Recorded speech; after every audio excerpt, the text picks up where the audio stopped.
Danelle had gone to school as normal around 8 o'clock on the morning of Monday the 18th of June, but never ever got to school. And at that time, I think Linda just thought, it's a bit of truancy. Not that that was like Danelle at all, but she thought, perhaps like all children do. A missing child, a missing teenager in Essex, it's a fairly regular occurrence, but to go missing for as long as she had, that caused concerns for the family, and it is very unusual. She or somebody very much like her had been seen sometime after 8 o'clock that morning getting into a blue Ford Transit van. Got up, perfectly normal morning, left home as she did always at 10 to 8. I never saw her again. It was a crime of almost breathtaking cowardice. Audio was too graphic to be broadcast.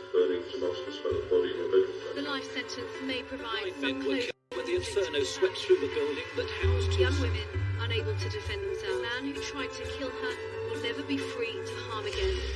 Colin Sutton was a detective chief inspector and senior investigating officer in the Metropolitan Police. He led the investigations into some of the most complex and high-profile cases ever, bringing dangerous criminals to justice. He showed his Then heard cowardice. screaming. The Night Stalker Pulls went out out the to gun. attack another 146 victims. In this series, he will take you inside complex cases and show you how the detectives caught the criminals. This is The Real Manhunter. Now been found guilty on all 29 rape charges. Oldest victim, The 89. officer in charge described it as a The senseless life tragedy. sentence may provide some closure for his victims' families.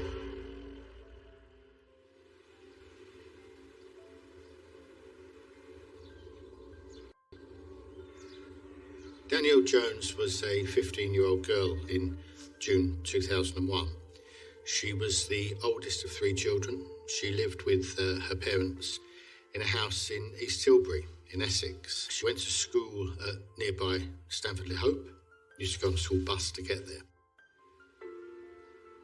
Tilbury and Stanford-le-Hope are kind of small towns, I suppose, sort of an urban area, and she lived on an estate, but because it's in Essex, it's not like being in a conurbation like in London. You don't have to go very far at all outside of those places, and you start to hit the Essex countryside where there is, a lot of farming, lots of leisure places and activities as well.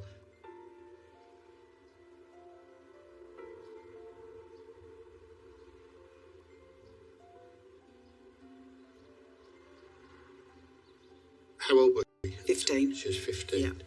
And what can you tell us about her? What was she like? She was, I always said, a typical 15-year-old girl, but in hindsight, she wasn't typical. She didn't hang around the street. She was a very home-loving girl. Did lots of normal things, just loved her pets, loved her brothers. Just a fun-loving 15-year-old. Quite naive, but, just a lovely girl. So she was 15 and she had 2 brothers? 2 younger brothers, yeah. They were younger than her. Did she have, what were her dreams? What was she? Her dream was to become a nursery nurse, look after children. She absolutely really? adored children, yeah. She'd been on a school trip the week previous to her going missing, was going back to school on the Monday. Got up, perfectly normal morning, left home as she did always at 10 to 8. I never saw her again. Yeah, I mean, obviously, friends and family started going out around the estate. She had a little job at Lakeside, so we had friends went to Lakeside to see whether she'd gone there. We phoned there, but she wasn't due to work, but, you just think maybe she's gone there. Went to local train station to see whether she was there. I mean, it was something so out of character. We didn't really know where to go, to be honest, because it just was not her at all. But panic. You go there. Yeah. Just,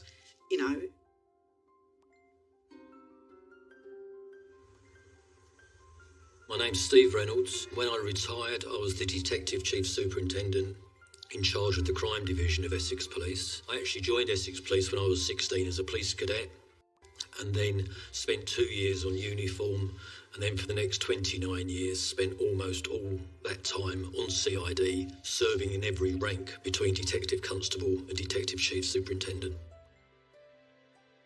Danelle Jones was a 15-year-old schoolgirl at the time of her disappearance. She lived with her parents, Tony and Linda, and her 2 brothers. They seemed to be a very ordinary, loving family. Danelle was not particularly worldly wise. She had a good group of friends, but tended to be quite shy and was not the sort of girl to give her family any problems whatsoever. My name is Ed Mayo. My rank was Detective Sergeant, and I did 30 years service in Essex Police. Nice family, parents, 3 children, very close. Living on quite a close-knit community down at East Tilbury, bars, sites. It is quite an isolated community. Everyone seems to know everyone on that estate. So, as I say, Danelle was quite well known within the estate. This is the village of East Tilbury. It's an old village. It's not very big. It's a very sort of close-knit community. The 2 principal employment opportunities here were the docks, and there was the shoe factory, which is also gone. But there are a couple of village pubs, and the community knows each other. Everybody knows everybody else, and it's when things like this happen in the middle of a community like this, the community comes together. And this was where Danelle Jones lived with her parents and her 2 brothers. Her uncle Stuart lived towards Thurrock, so a mile or so, 2 miles away, but quite close. It's one of those villages, it's not particularly big. People, come together and there's a sense of community here. Danelle went missing on the 18th of June, and during the first few days of that investigation, it was actually dealt with by Grays Police. It was seen as a missing person investigation. It was obviously of concern because of her age and because she had never gone missing before. But until the Thursday, it was dealt with by Grays Police, and as a major investigation team, we weren't made aware of it until the Thursday. My name is Paul Maliri. I'm a former detective with Essex Police. At the time, I was a detective constable working on the major investigation team at Stanway, which is based in Colchester, Essex. On the day that Danelle was reported missing, I'd actually finished my duty. I was at home and I received a phone call from my DI, Len Jarman, and he informed me that we had a vulnerable missing person in Tilbury. So we met at the office and we travelled down together to Grays Police Station, where we started to carry out the investigation. There is a process that the attending officers will follow to ask questions about the circumstances surrounding the missing person's life, and to enable a supervising officer to make an assessment of the level of risk that attaches to that report. And there's a spectrum, because there are some people who habitually go missing for a day or 2. There are some circumstances where, for example, children's homes run by local authorities, where if the children don't come home, then the staff are under instructions to make reports to police. And quite often in those cases, the level of risk is low because it happens 5 nights a week with that person or something like that. Whereas at the other end, you've got something like Danelle, where there's never been any issues with her going missing or absconding or playing truant from school even in the past, where there are no kind of family issues, where there's not been an argument. You can imagine all the kind of things that are looked at, and it's quite a comprehensive checklist for the officers to go through, so that those making the decision have the best evidence possible and the best information possible upon which to base their decision. So she actually went missing from her house. So that morning, she left her house in Howe Road and to go to school. She offered to go to school, and she normally met some friends, and they would go to the local school. She was seen to actually turn left out of her house and then return and go past around a different route, which was unusual for her. And she just went off to school, as not all children do. I think Linda got a call later on saying that she hadn't been, I think she probably would have said she hasn't been to school today. And at that time, I think Linda just thought, it's a bit of truancy. Not that that was like Danelle at all, but she thought, perhaps like all children do, she would come bowling in at normal time and she was going to confront her then. But of course, that time never come. She didn't come bowling in, and as the evening went on, she got worried and the concerns were raised. The 999 call was made. During the early evening, when all of Linda's inquiries had failed to locate Danelle, she made a call to Essex Police. Really, Mrs. Police reports can help you? Yes, I wonder if you can. I've been in touch with missing persons and they've advised me to get in contact with you. Yes, sir. It's regarding my daughter. Yeah. How old's your daughter then? 15. 15. Right, what's your name, Peter? She's Jones. And how long's she been missing, huh? Since 8 o'clock this morning. What's her name, huh? It's Danelle.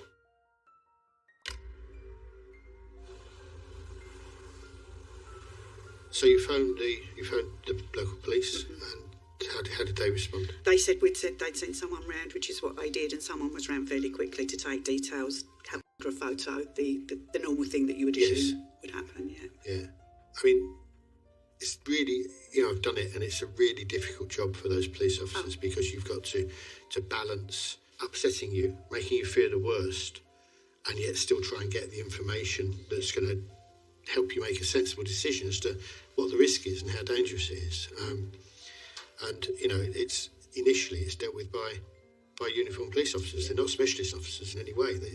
That's right, at the local police station. Yeah. What happened then? Was it just a question of waiting, or? I mean, I stayed at home, but Tone went out, and all our friends and family were here, there, and everywhere. Yeah. Nothing is found, and there's no real progress with it. No. So there comes a time when the police sort of escalate the case, if you like, and detectives get involved, I suppose. Mm-hmm. How did you feel about that? Obviously, she went missing on the Monday, and the major investigation got involved on the Thursday. And those few days in between, we were contacting the local police station, any news. But because every time you phoned, you weren't speaking to the same person, we had to go through it, which was frustrating. Looking back, I understand now, that's the situation. Yeah. So when they said that the major investigation team was getting involved, I think panic because we thought this is serious. Yes. Yeah. But also relieved because hopefully something would be found out.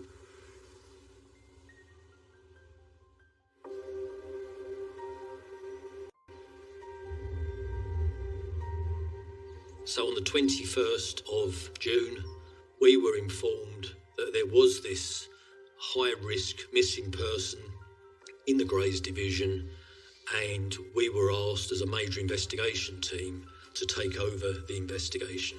I remember travelling to the crime scene on the Friday of that week, so that would have been the 22nd of June. My colleague, Peter Coltman, was actually leading the investigation at that time, and as the commander of the division, I went to see him to get a full briefing about what had happened and how his inquiry was developing. Before I arrived, I was aware of the background to the case. I knew what had happened, and I knew that from the initial inquiries, it had been established that Danelle was not the typical 15-year-old girl to go missing. We quickly learned she didn't have any money with her, she hadn't taken a mobile phone charger. There was a lot of concern about what had happened to her. A missing child, a missing teenager in Essex, it's a fairly regular occurrence, but to go missing for as long as she had before it was reported to us, that caused concerns for the family, and it is very unusual. The public concern was quite considerable. People were really worried about Danelle and the fact that she'd gone missing, and the news was starting to get out because her friends were spreading the word in order to try and find her. Hope she's safe, really, because just hope she's all right. I don't know where she's gone or what's happened, but I just want to know that she's all right. The initial lines of inquiry were first of all to inquire into Danelle's background and try and find out everything we could about her and her family. Also to try and follow up any alleged sightings of Danelle, and to look at our intelligence systems to see if there were any individuals living in that community who perhaps had a propensity for that sort of offence, namely abducting a child. Almost as soon as the investigation was handed over to the major investigation team, it was apparent that it was really only one suspect. I became aware during the investigation that Tony, Danelle's father, had been to his sister's address and he discovered some camera equipment which gave him some really serious concerns about the relationship between Stuart Campbell and Danelle. But it has to be remembered that Stuart Campbell was Tony's brother-in-law, his sister's husband. I think there was a camera and a tripod, and he saw this as being quite unusual and made him think, had she been round there, had Stuart Campbell been, for whatever reason, taking photos of her.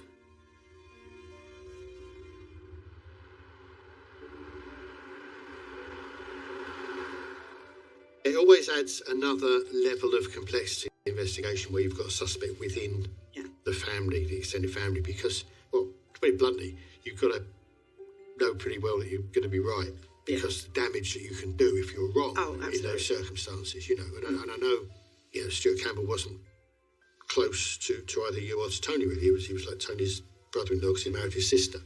But nevertheless, if somebody like that gets picked on by the police wrongly, then, you know, it's so difficult to try and rebuild that relationship. So, you know, it's again another reason that made this a really difficult kind of investigation for Essex Police to conduct. So I mentioned Stuart Campbell there. So Stuart came into the investigation very early on, I would say. As a result of what Tony did, I think, wasn't it, really? Yeah, because Tony went round to his sister's house to see whether they'd heard anything, because we know Stuart had used to talk to Danelle because she used to go shopping. He used to meet her from the school bus sometimes. Didn't get any answer, but was pretty certain he was in.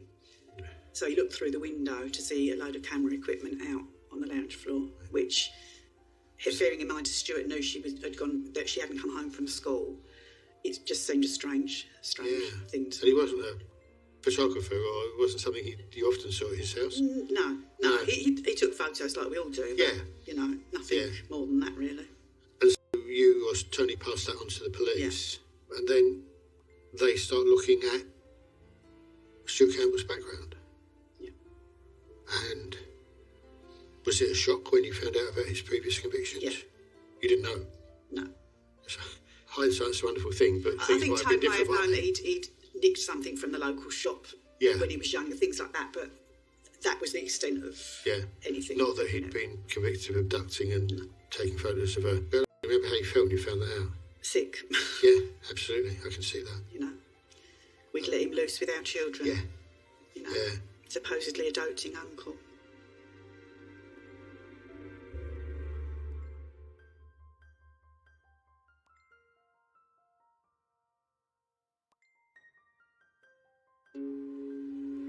As the investigation developed, inquiries were made into Stuart Campbell's background, and it was ascertained that he had had a previous conviction for abducting a 14-year-old girl some 14 or so years before Danelle went missing.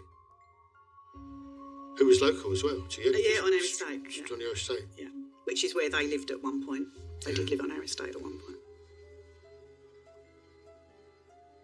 Stuart Campbell was a character who had previous convictions, but his previous convictions showed a propensity to attack young girls. And this child lived in a street adjacent to Danelle Jones. Further inquiries were then made over the next few days and weeks, and a number of pieces of the jigsaw started to come together. It quickly kind of became apparent that she or somebody very much like her had been seen sometime after 8 o'clock that morning getting into a blue Ford Transit van which drove off with her. And there was the beginning, a kind of a suspicion that might have been her, and in that case that raises the risk, because that's, you know, has all the sort of hallmarks of an abduction or something being done against her will, and something that's being done where she might be caused harm. What compounded it in this case was the fact that her uncle, Stuart Campbell, who was the husband of her father's sister, had a blue transit van of a similar sort. And what made that even worse, and unbeknown to the family, was that some years previously, Stuart Campbell had been charged and convicted of abducting and taking indecent photographs of a 13-year-old girl who lived just one road on the estate away from where Danelle lived with her mother and father and brothers. So when you kind of put all that together, all of a sudden you understand that this risk is looking quite high. And so the detectives and the major crime investigation teams are called upon to take a look at this. And obviously Stuart Campbell is one of their first persons of interest, if not suspect for this. And it's a really difficult call and a really difficult decision to make. But the decision was to say, well, let's hold off on arresting him, because if he's just got her somewhere secreted and she's still alive, it might be that she's going to be released from there in a day or two anyway. So during the During the investigation, we put listening devices out, covert tactics were deployed in relation to vehicles, etc. And we had a dedicated surveillance team who would respond to any of Campbell's actions. If he went to a particular place, a surveillance team would have gone immediately afterwards to clear it, to make sure that there's no deposition sites, and that could be any manner of areas from McDonald's to building sites. The relevancy of the actions that we were undertaking was really important. It could have been the case that Danelle was part and parcel of a relationship, and that he could have been going to her. He could have had her alive in a room somewhere in Essex, but unless we carried out these tactics, we were never ever going to find out. So I was a family liaison officer, and that was my role right from the start of the investigation. So I was actually deployed to the family, went and made my introductions, and then a role as a family liaison officer. When you're training, everyone thinks it's always about holding someone's hand and comforting them. And actually, that support is a very small part of that role. The biggest part is gaining evidence and then producing that evidence in a admissible way. So, as with this case, the evidence of the perpetrator is within the family. So that is where the important things that have happened at functions, parties, conversations.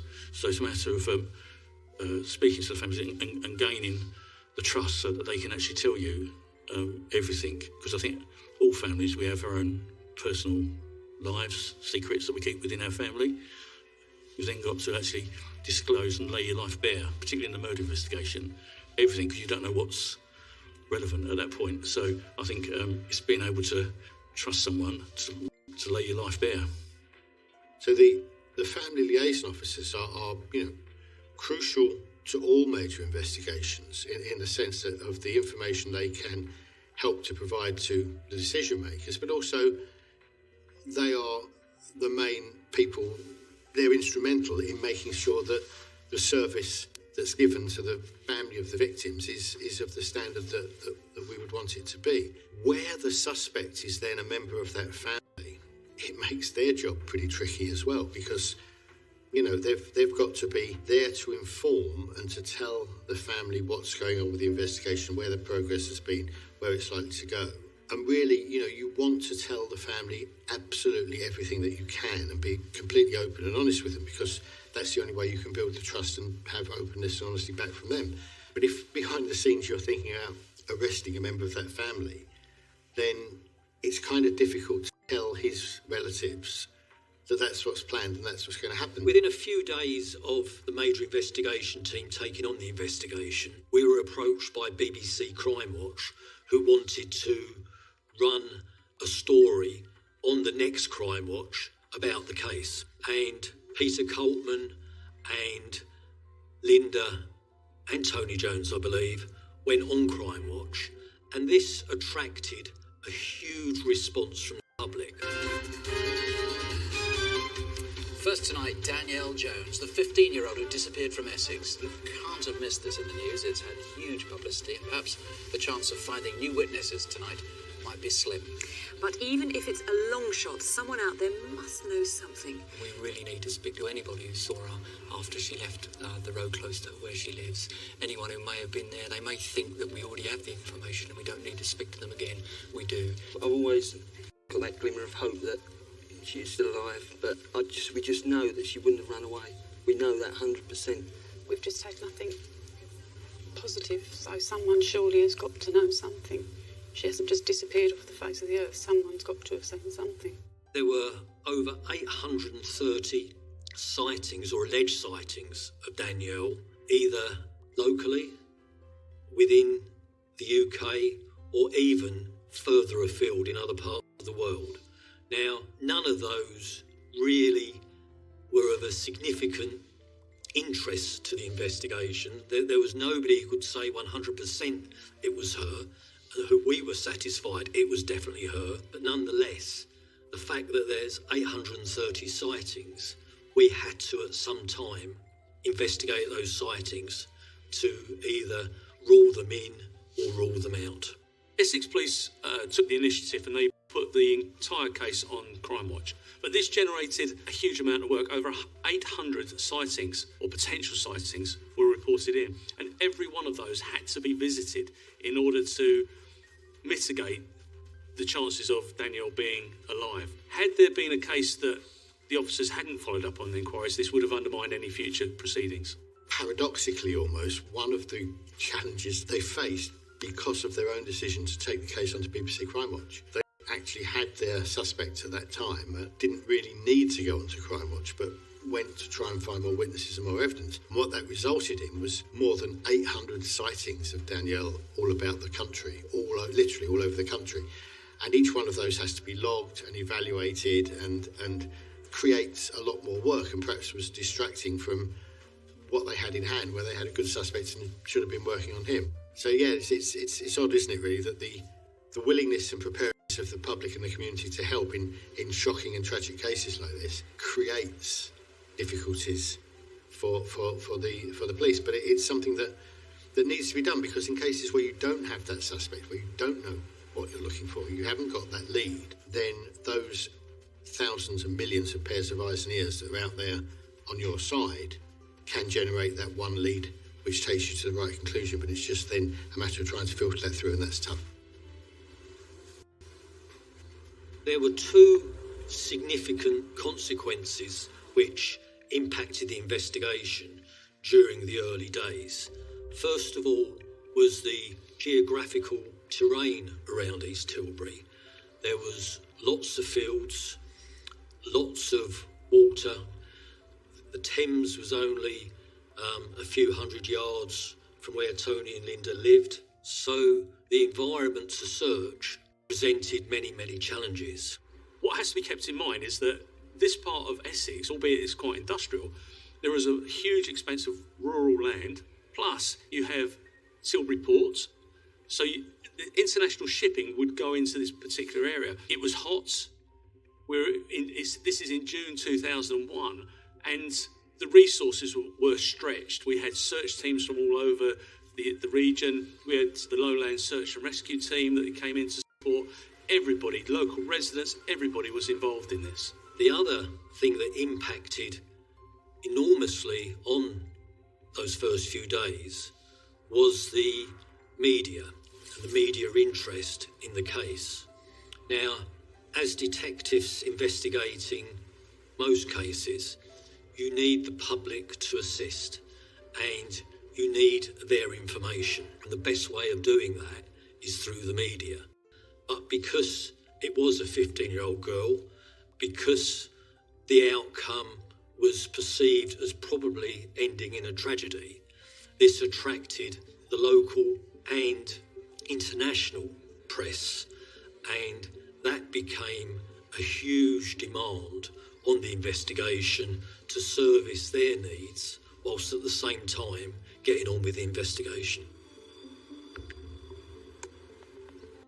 It's very quickly how these fields then turn into the village of East Tilbury. You'll see it's quite really a small village. It's a close-knit community that want to help each other and come together when there's some sort of tragedy or there's some kind of major event, like it was when Danelle Jones went missing. The community was coming forward, people were offering to help, they want to search. And noticeable, of course, that the one person who didn't join in with the initial searches was Stuart, Danielle's uncle. Peter Coltman made the decision to arrest Stuart Campbell on Friday the 22nd of June. So this was really within a day or so of the major investigation team taking over the case. I know he had a bit of a quandary. He still thought that Danelle could still be alive and that Campbell was keeping her somewhere. So he had to make the decision of whether to put him under surveillance or to arrest him. And he did a combination of both. But at the end of the day, Campbell was arrested. My initial interaction with Campbell was early on in his arrest. He'd literally been arrested, brought into custody, and we carried out the interviews with him prior to any other process taking place, because it was so important to try and locate Danelle. At that point, all that we were informed was the fact that he was her uncle. Nothing more, nothing less. We'd had limited briefing around it. Our task was to get him to work with us to locate Danelle and bring her back safely to her family. We interviewed Stuart Campbell at length, as you would imagine, and his response was very non-committal. We have reasonable grounds to believe, Stuart, that you know the whereabouts of Danelle Jones. Whereabouts is she? For her sake, and for her family's sake. We've got to find her, Stuart, and that's why we're here. The reason that we're speaking to you now, this quickly, after you come in, is because we're worried for Danelle, all right? And we want to find Danelle, and we believe that you have got her, or you put her somewhere, and taken her somewhere, you know? That's what we believe. Yeah? And what we want is to find her. Where is she? We're concerned about her welfare. We need to know where she is. She's a vulnerable person. It's imperative that we know. Her mum and dad need to know where she is. We don't want her to come to any harm. Please, Stuart. Is there anything you want to tell us? Nothing you want to tell us? Is that because you don't want to tell us, or is it because you're solicitor? Is it because you're frightened? No. We made it quite clear that we thought that he was involved in her disappearance and her murder. But this didn't faze him. He was totally cold-hearted and effectively couldn't care less. He didn't cooperate, didn't make any comment during interviews, and he had to be bailed while further inquiries continued. After carrying out the interviews, I was then involved with the inquiry team working from Tilbury Police Station, and then I was selected to work on the covert element of the inquiry. And on the 17th of August, Campbell was rearrested. He's now facing 7 other charges which don't involve Danelle, for which he's being kept in custody. There are 2 charges of making indecent photographs of children, 2 charges of assaulting young girls, 1 charge of imprisoning and assaulting a girl against her will, as well as 2 drugs charges. Some of these offences date back 22 years. There was sufficient evidence to charge him with a number of other offences relating to material found on his computer and also his involvement with some other females. And we were able to gain enough evidence to charge him with those offences. The actual investigation, to a certain extent, in the early days was quite open. Yes, we do believe it's the uncle, but we've got to look at other lines of inquiry, and it was quite wide for some time. And then there was a change of management within the investigation, and very quickly it became very focused. So from being quite a wide investigation, it very quickly became very focused, and Campbell was quite quickly then rearrested, and the evidence was obtained to charge him. To begin with, when Campbell was first spoken to by my officers, he said that on the morning Danelle went missing, he drove to Rayleigh and went to a DIY store with the intention of buying some materials for his building business. In fact, he didn't buy anything at the end of the day, according to him. When he says, when he was coming back, as he was leaving Rayleigh, he rang his wife to say that he'd be late because the traffic was really heavy. She was about to go to work and he was going to drive her, I believe, to the railway station. When inquiries were made about the location of his phone at that time, cell site analysis proved that he wasn't in the Rayleigh area, that his mobile phone was connecting with a mast in the Corringham area, which is quite close to East Tilbury. So that was the first piece of compelling evidence which actually started to question his alibi.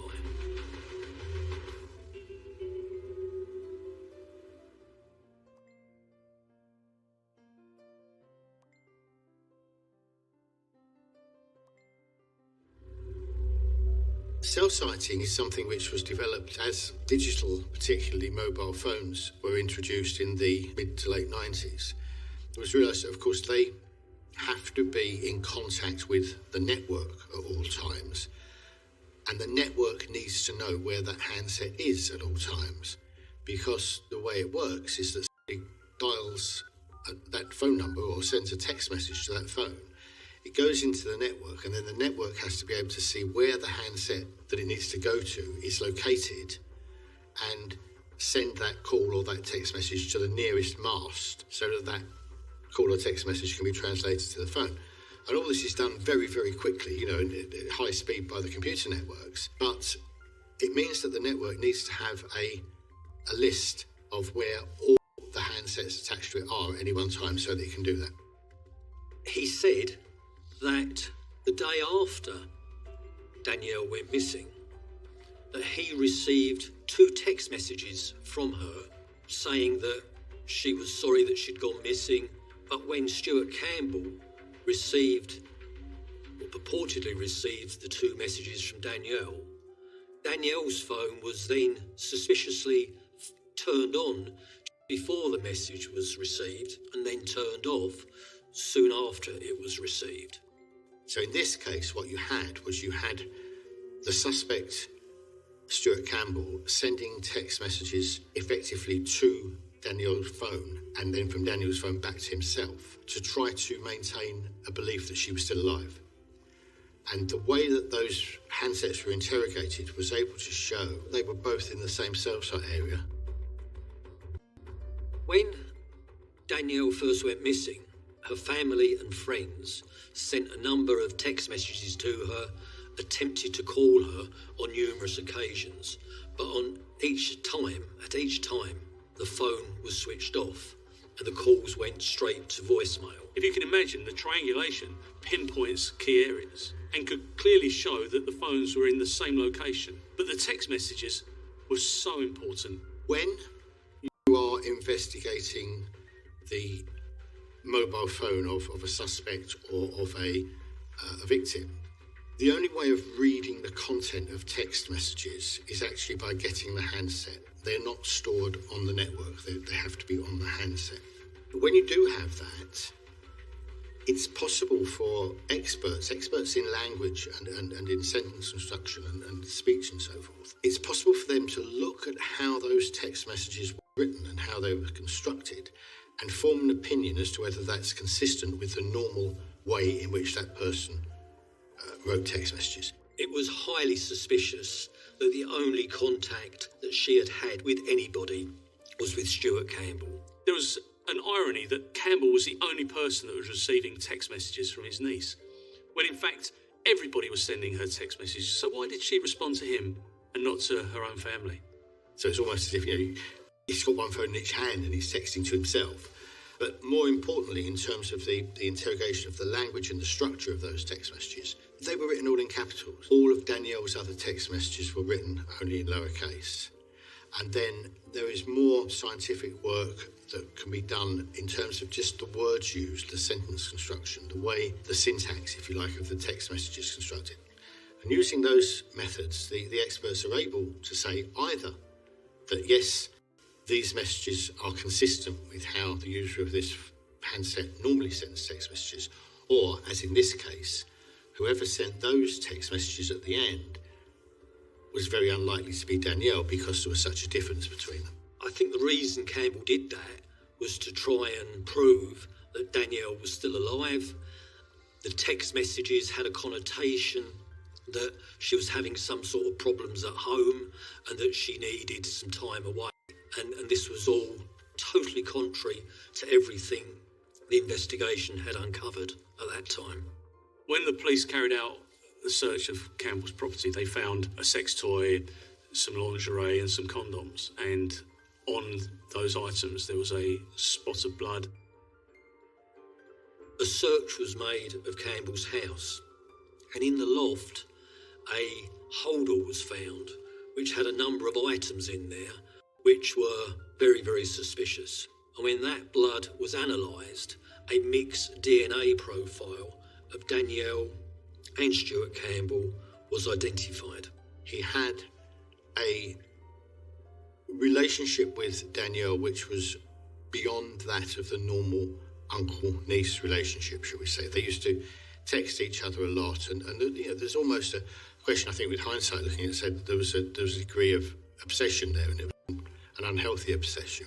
Also, when Campbell's house was searched, a diary was found, and in that diary there were many entries of his contact with Danelle, and it was clear from reading those entries that there was certainly some sort of inappropriate relationship going on between the two of them.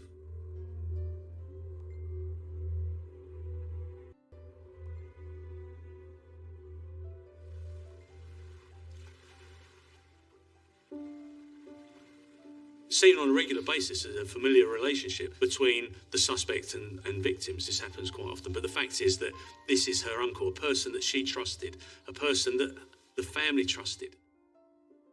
How did Danielle's two brothers cope with this? Were they involved? Were they of an age where they knew what was going on? Ryan definitely was. He was 13. Yeah. And we didn't realise until years later that every morning he was buying a newspaper because he didn't want to ask us questions.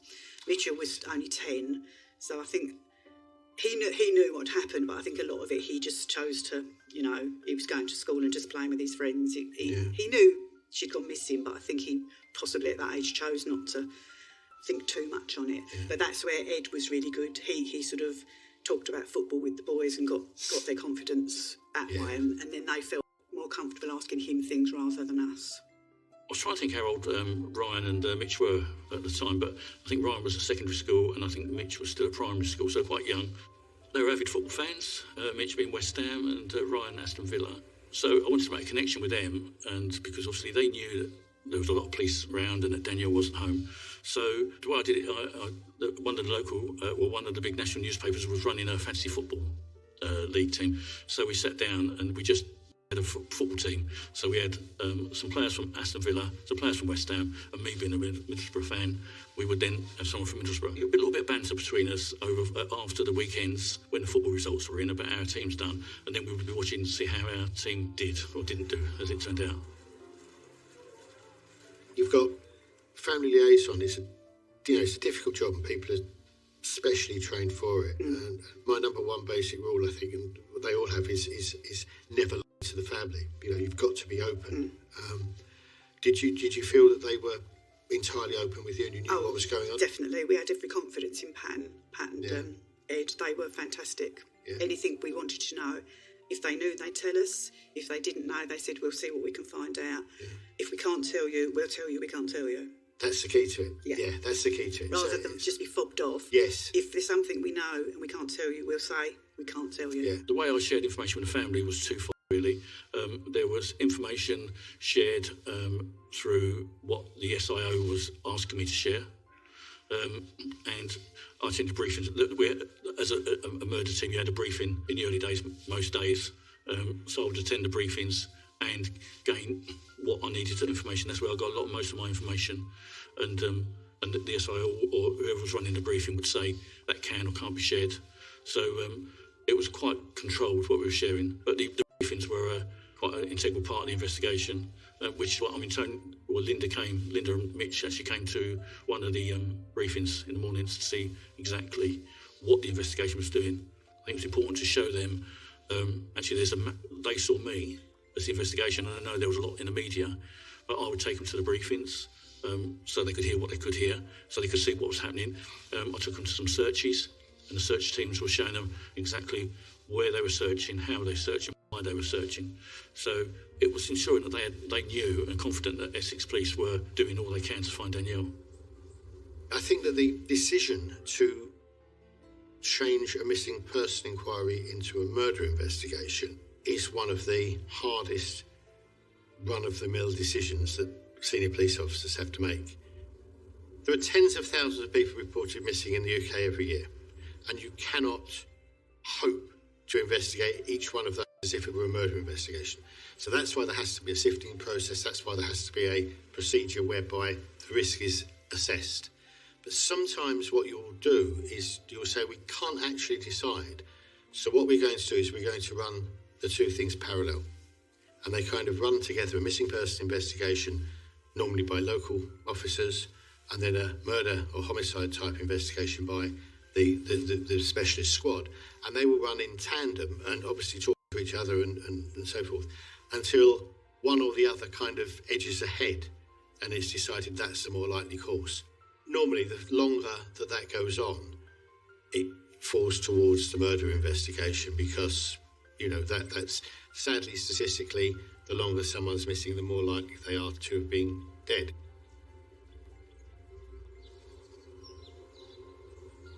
There must have been a moment when you and Tony were sitting down maybe and just had to agree that, we think she's dead. Yeah, I think the moment that hit me was when the divers were searching a local quarry. Right. And we had, people in the house with us watching, and I was watching the news. And I think that was the point when I said, they're searching for her body.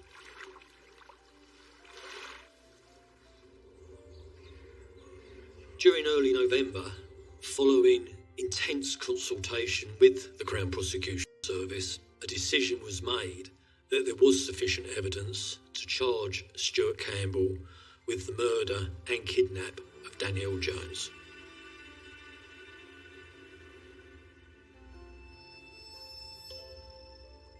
Up until this point, there had been a handful, one or two cases that had been taken to court where a body had not been found. So the work that was carried out by the team was unprecedented. We were going into uncharted waters. The case of a missing girl has a big impact on the local community. So the fact that we had identified somebody for these offences, and sadly in many ways the fact that he was a member of her extended family, was reassuring for the community that there was not a stranger still at large. It's difficult, much more difficult, to conduct a successful prosecution or a successful investigation without a body. The body in a murder case is one part of the crime scene. It might be the only crime scene you have, in some cases. So on the two occasions that Campbell was in custody being interviewed, he decided to make no comment to the questions that he was asked. We were determined to prove the case against him, but we also wanted to find a deposition site as to where Danelle might be. Without his cooperation, this was an almighty challenge. There were a number of sightings which we had to deal with. We also had over 1,500 search locations, which during the time between she went missing and when his trial was at the end of 2002, those searches carried on throughout all that time. By this time, I had taken charge of the investigation on a day-to-day basis, and it was obvious to me that finding Danelle was still a massive priority. It was a priority to the investigation, but I also wanted to locate Danelle for Tony and Linda. And for a long while, there was an unwritten rule or a rule of common law that no body, no murder. You couldn't prove somebody had murdered somebody unless you could actually prove there was a body. The body is a scene in itself and presents all manner of forensic opportunities. And of course, they're missing if you don't have the body. And then it's just the evidence of death. If you don't know what's happened to this person. I had it with the Maureen Hale case where, the only way you can prove that somebody is dead is to show that from the date upon which you suspect they'd been killed, there is no footprint of that person in the world thereafter. And so you're looking at things like bank accounts, mobile phone contracts, doctor's appointments, family holidays, contact with their friends, contact with family. And we managed to prove all that, but it was a long process with the Maureen Hale case. And even so, the jury still didn't accept that she'd been murdered. The concept of a no-body murder is very, very difficult evidentially to prove. I've mentioned about all the sightings, and the defence only need to question one of those sightings and say that they hadn't been properly investigated to leave a doubt in the jury's mind that Danelle could still be alive. Now, if there is that doubt, a murder charge is bound to fail.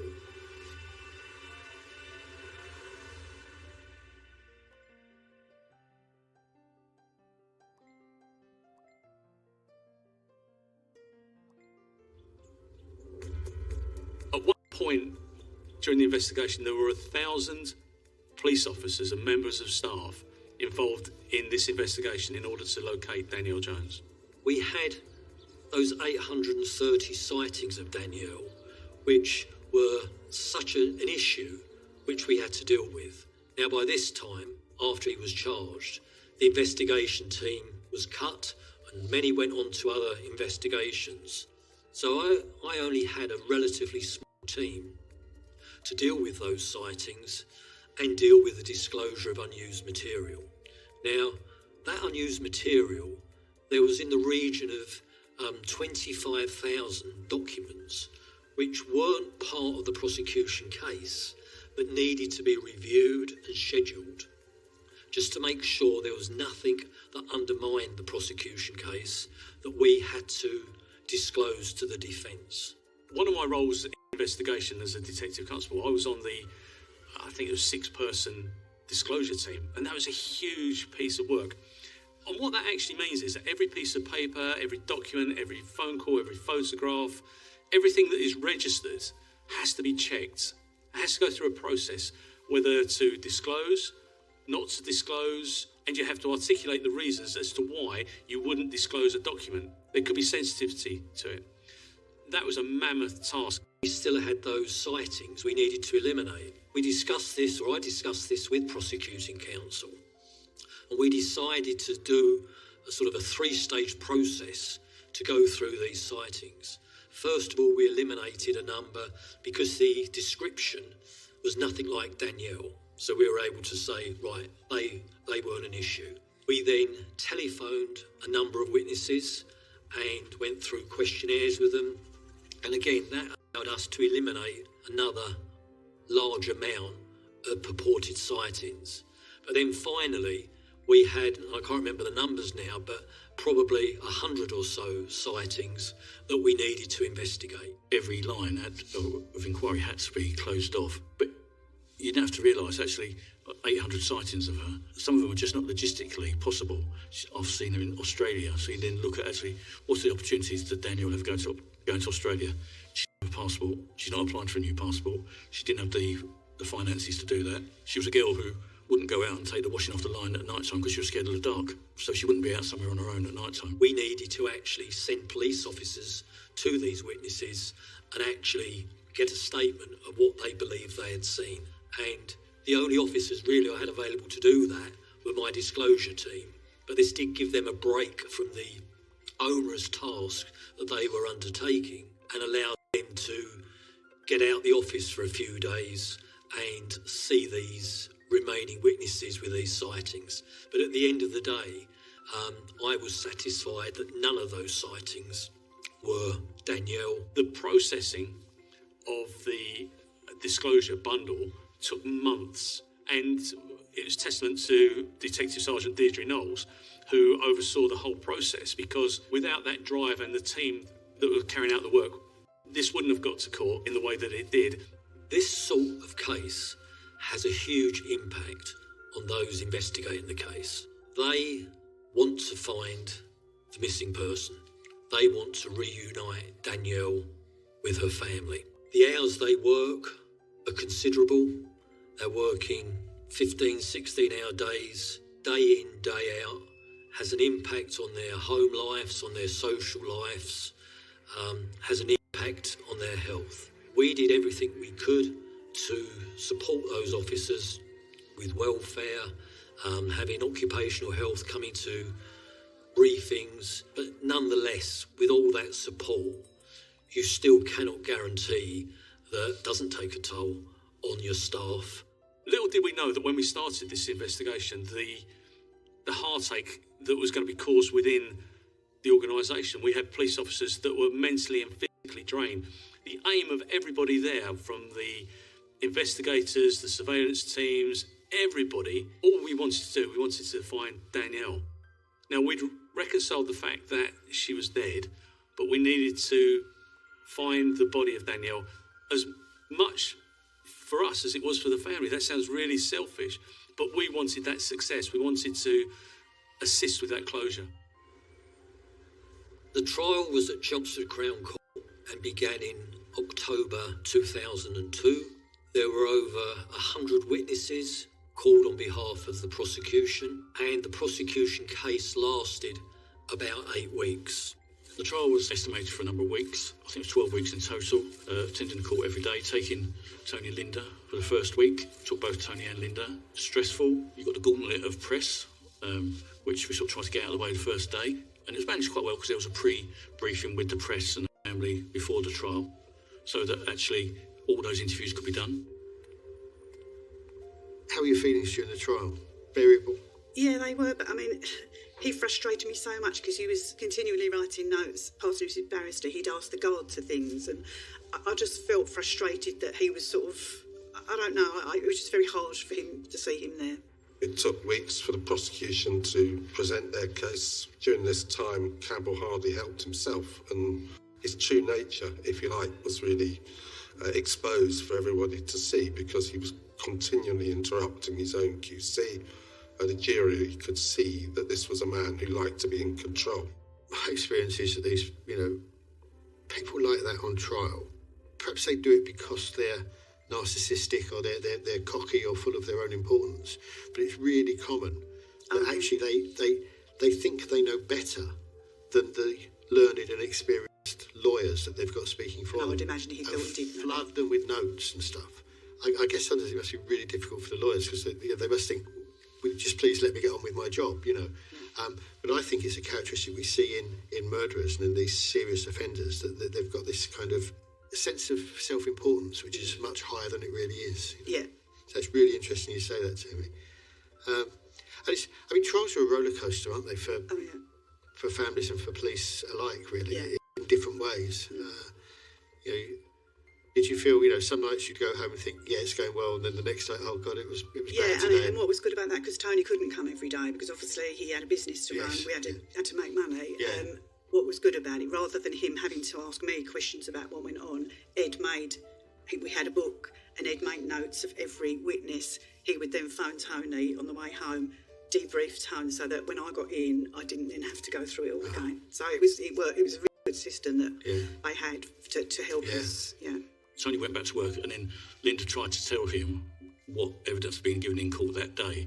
But it was that she found it frustrating in the fact that she was just doing it from her memory, and it was quite a stressful time. So I then started a diary, and I would take notes of each witness, what they said, how we thought the evidence was going. And then in the evenings, once Tony got home from work, or if I wanted to see him, I'd shoot to the shop, and then I'd go through with the day's evidence, what had been said, how it was going, and who was given evidence the following day. So that took away the need for Linda to pass all the information to Tony, and it just took away a bit of that stress, but made sure that Tony was fully aware of what was going on. The defence case lasted 2 days. Stuart Campbell decided not to give evidence. Stuart Campbell was unable to provide a real defence. His defence was literally, he hadn't done it. It was nothing to do with him. I think I gave my worst advice, and the whole investigation was around the court process. Because I said to Linda, Tony and Linda, I said, look, the defence barrister, he will treat you very nicely and respectful. He will not ask difficult questions, because apart from it all about being the evidence, a lot about being in court is the experience of the jury, and they will all sympathise with the mother of a child that's been murdered. So he won't come at you full throttle. Well, Linda got the box, and the defence barrister was quite robust with her. And outside she was crying, and she said, "You told me, come on, I'm really sorry. I didn't think he would." To put Campbell's defence into context, the prosecution case took 8 weeks to deliver. Campbell's defence case took 2 days, and he was reliant on the fact that the authorities hadn't recovered Danelle's body.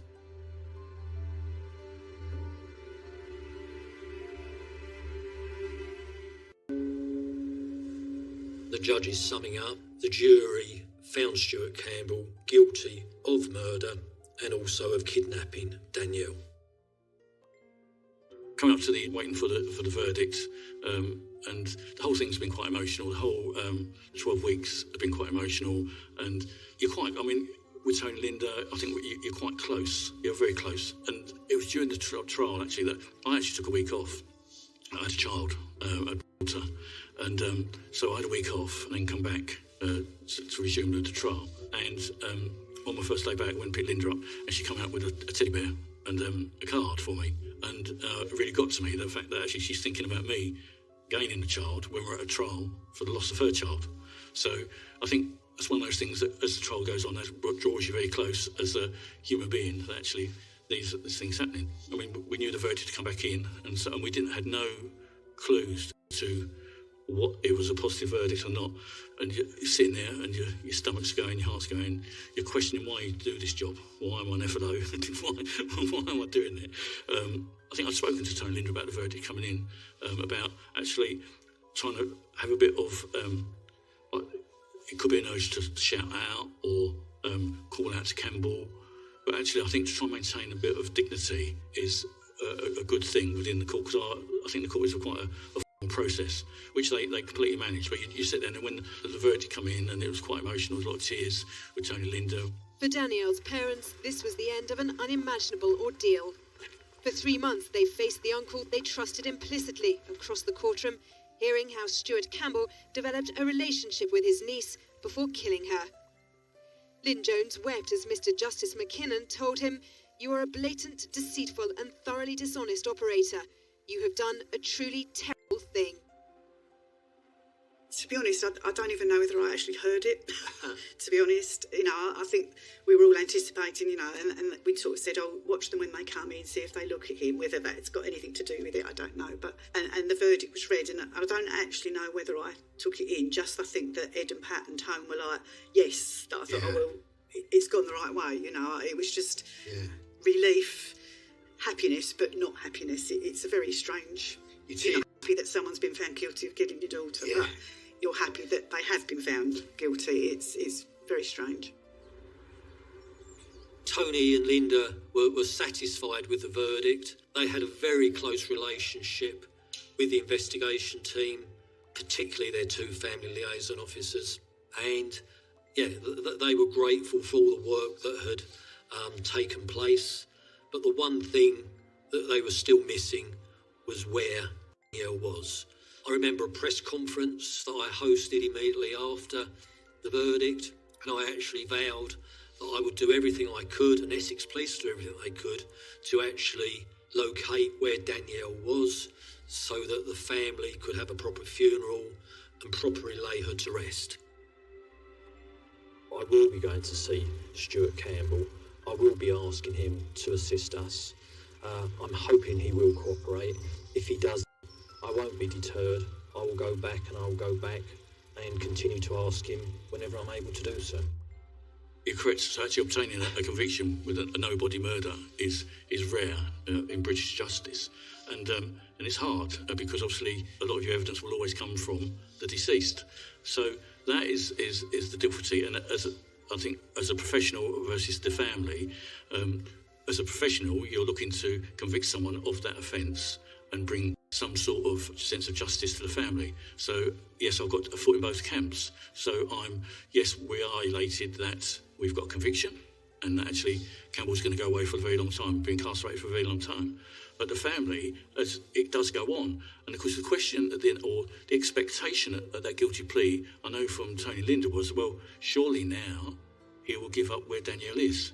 He's been found guilty. That's an expectation. But it's never happened. We had the appeal process, and then we've just had silence. No acknowledgement, no, actually, this is where Danelle is. It's one of the most humbling and hopeless feelings I think I ever had as a senior investigating officer was when you finish a court case and the suspect is convicted and the family are elated and they hug you and shake your hand and there are tears, and then you realise at that moment that you've done absolutely everything you can for them, and tomorrow they're still going to have to cope with life without their loved one. And in that moment that should be success and should be elation, for me often there was this element of kind of despair, because I thought, well, that's it now, we've done what we can, and it's still not the result you really want. It's still not put your loved one back. I deployed a couple of times to families, but this was one of my first deployments, and this was obviously the longest deployment for the actual live investigation. So I think I mentioned earlier, I always felt as an FLO you need to give something up. But actually, we were there quite close for a very long time, and so actually I perhaps gave up a little bit too much. I did speak to people afterwards at FLO courses that in some ways I felt I've given too much up. Actually, where does my role as an FLO end. Because actually for the following 16 years of my service, even though I was on the murder teams, I was promoted, I still remained Tony and Linda's FLO. So any development, any searches, even up to just prior to my retirement, we deployed, and there was a search in some garages. Essex Police maintain a watching brief on this particular case, and they will respond to any information that is given in respect of the disappearance of Danelle. As an example, if today somebody phoned in and said, I remember something from June 2001, they will dispatch an officer to it, and if it needs to be searched, if an area needs to be searched by a particular team, then they will do that. I think every investigation tool, every search resource has been used to bring this case to a proper conclusion. Yes, in terms of prosecuting Stuart Campbell, convicting Stuart Campbell, that side of it, justice has been seen to be done. But justice for the family includes knowing where Danelle is.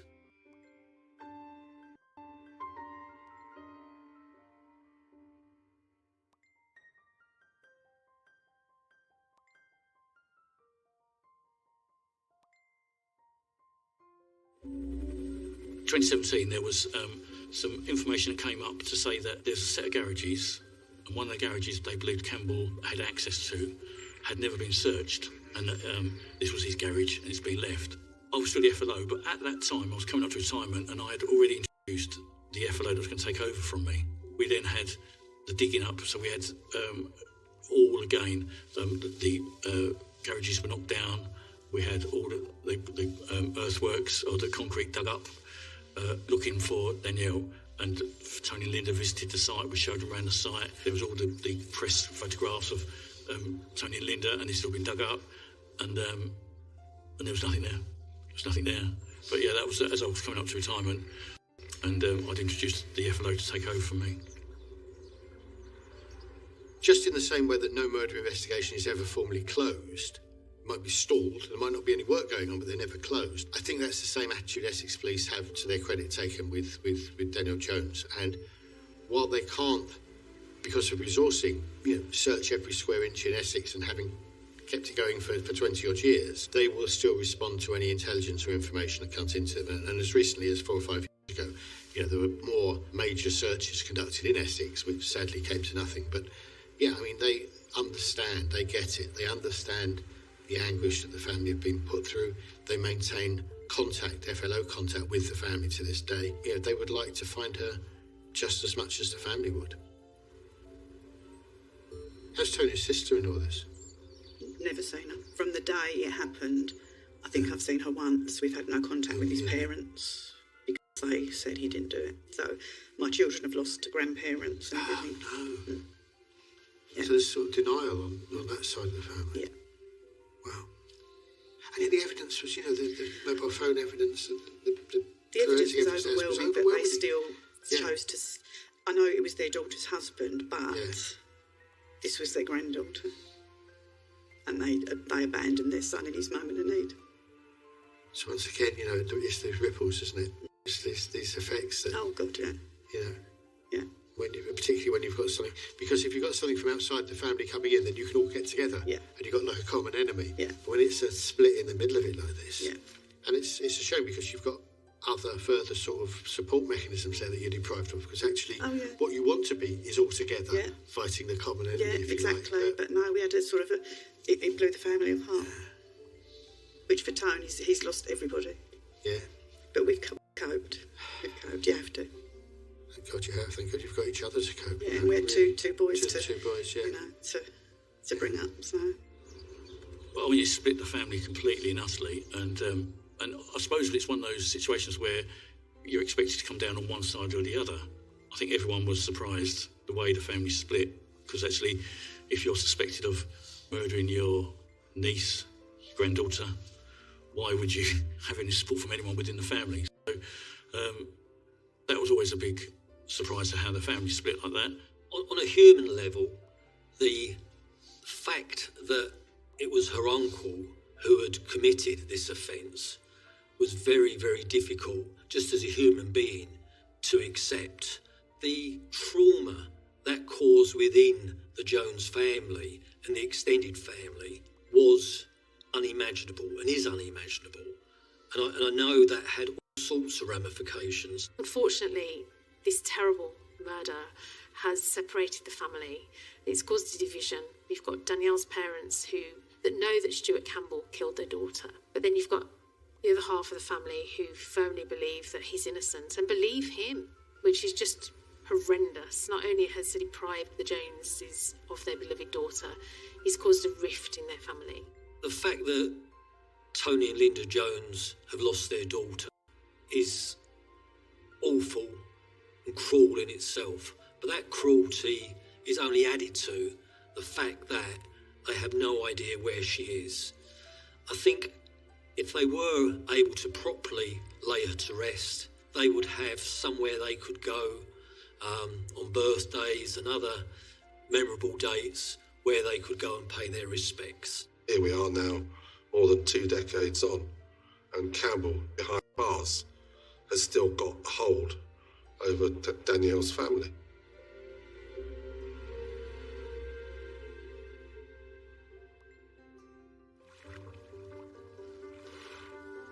Recently, regarding parole hearings, there has been new legislation which has been nicknamed Helen's Law. Now, this originated from a murder case where a lady called Helen McCall was murdered and her body was never discovered. Now, her mother campaigned that the law should be changed and that in any case where somebody is convicted of murder but has not revealed where the body is, that they should not be granted parole towards the end of their sentence. Now, I know that Linda and Tony Jones have been in touch with Mrs. McCall and assisted in that campaign. Stuart Campbell has always denied murdering Danielle Jones. He's refused to reveal what he did with the body. And Helen's Law has now changed all this. If he wants to taste of freedom, if he wants to walk beyond the jail doors, he's going to have to firstly admit that he'd killed Danelle and secondly reveal what he did with the body. He can no longer hide behind the fact that he didn't do anything in the hope that the parole board will think, well, he's served his time, it's time to move on. Helen's Law was not enacted in time to stop the killer of Helen McCall being released on parole. But thankfully, in terms of the Danielle Jones case, that law has been enacted and serves as a prevention of Campbell being released on parole without disclosing where the body is. Yeah, just recently he had a parole hearing. Yeah. And there's now what's known as Helen's Law, where the parole board will take into account the fact that a body has not been recovered in making any parole decisions. But he says he didn't do it. There can be no remorse or contrition on his part because he says, no, I didn't do it and I can't tell you where she is. So that parole application failed. It did, yes. But almost in contrast to how you were kept informed by Essex Police and how they walked you through every stage of it, the parole board haven't quite got their act together to such a degree. Is that right? Yeah, that's right. I mean, we were told all along that it would be in the new year.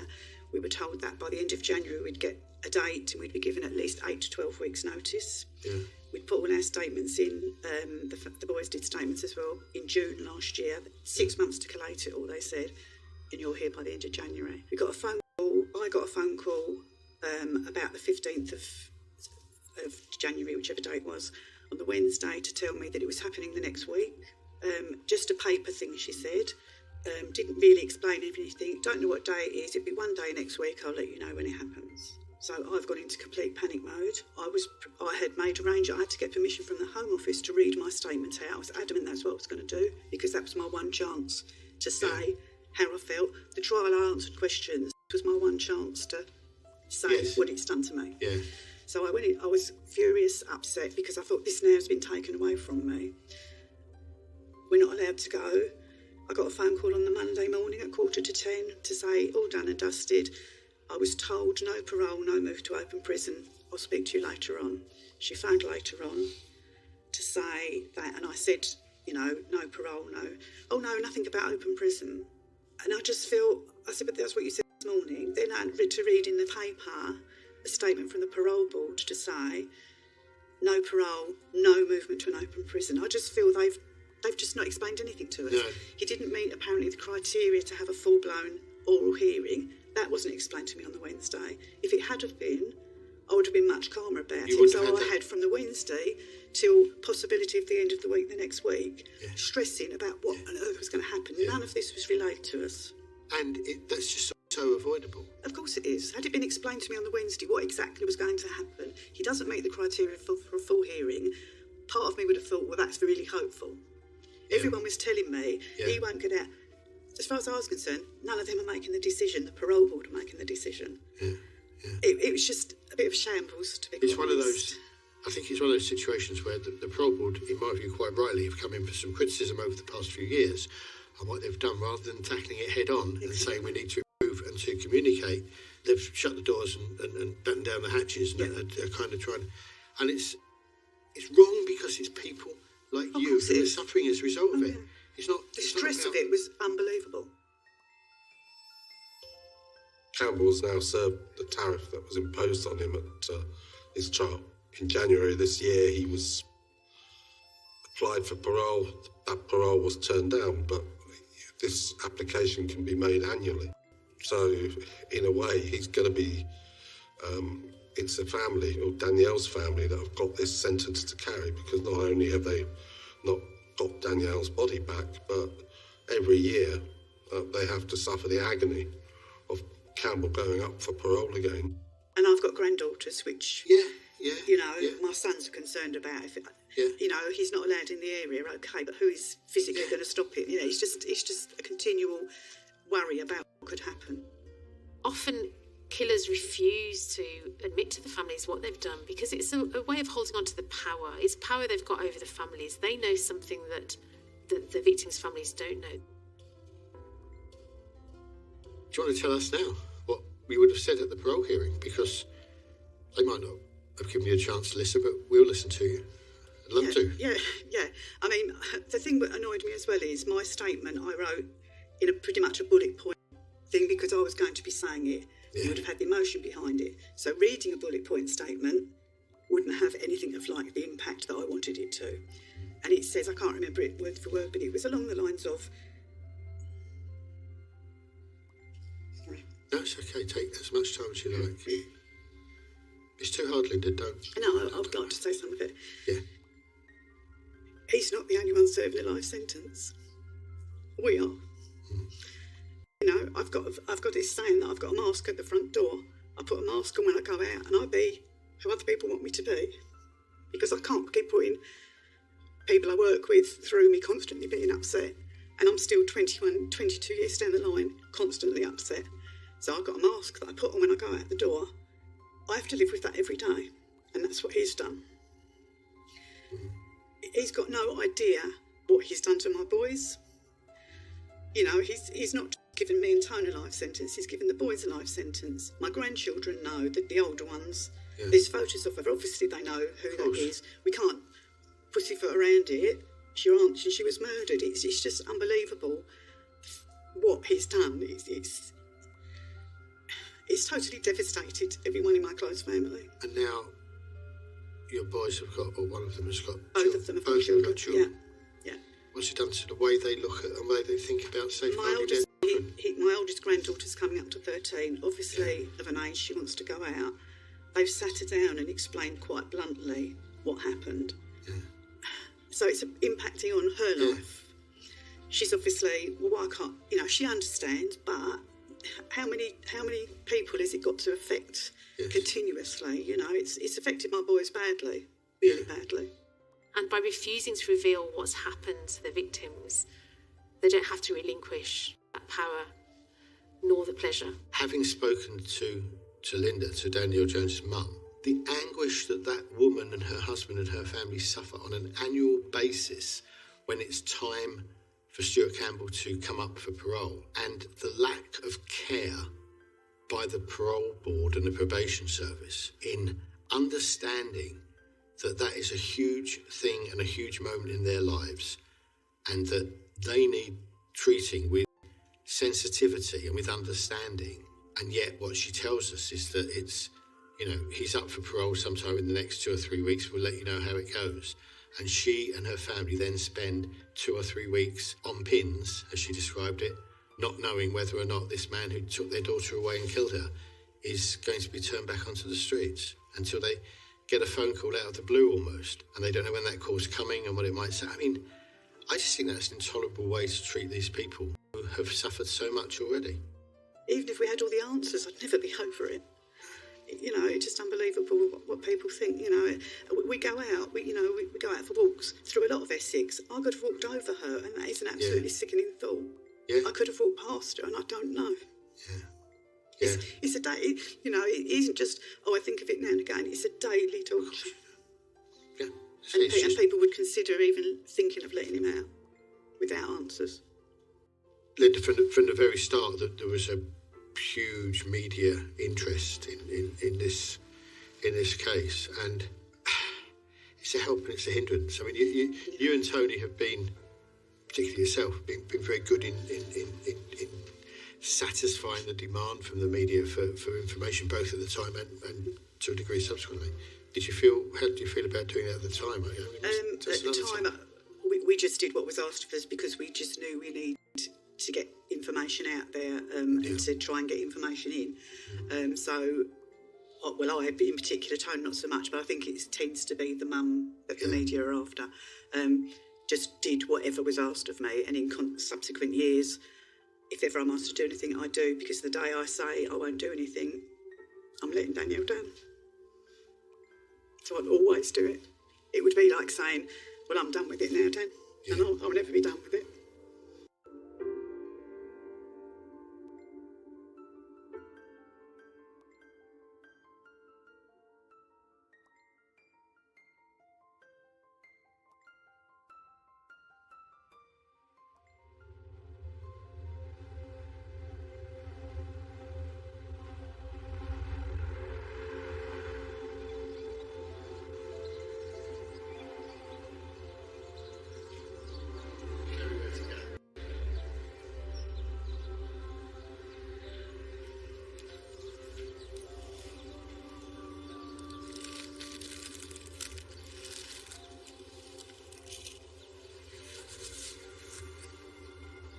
Huge tree, isn't it? It's massive, absolutely massive. That's been here 20 odd years. 22 years that's been here. Yeah. It's lovely that the garden and that the pupils at the school really seem to respect it. So what sort of tree is this? This is a golden beech tree, and we picked it because of the leaves are golden, and in the wind they blow down beautifully, which just reminds us of her hair, because that was what it was like.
The following programme contains descriptions of real-life violence that some viewers may find distressing.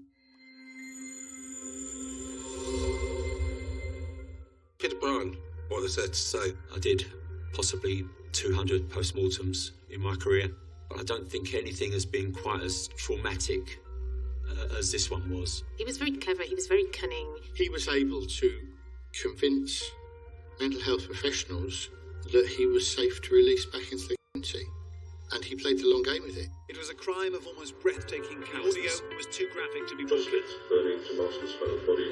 The life sentence may provide some men were closure killed when the inferno swept through the building that housed young women unable to defend themselves. The man who tried to kill her will never be free to harm again. Colin Sutton was a Detective Chief Inspector and Senior Investigating Officer in the Metropolitan Police. He led investigations into some of the most complex and high-profile cases ever, bringing dangerous criminals to justice. He showed his cowardliness. Screaming, the Night Stalker was out to attack another 146 victims. In this series, he will take you inside complex cases and show you how the detectives caught the criminals. This is The Real Manhunter. Now been found guilty on all 29 rape charges. Oldest victim, 89. The officer in charge described it as a senseless... The life sentence may provide some closure for his victims' families.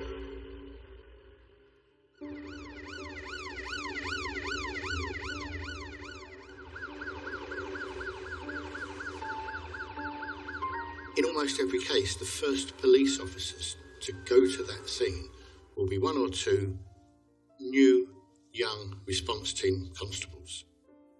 And when you're a response team constable, you learn very quickly that you get to see things that most people don't even imagine, let alone see. But sometimes the horror of what you're forced to go into and to deal with is above and beyond the norm. And I think this is one of those cases.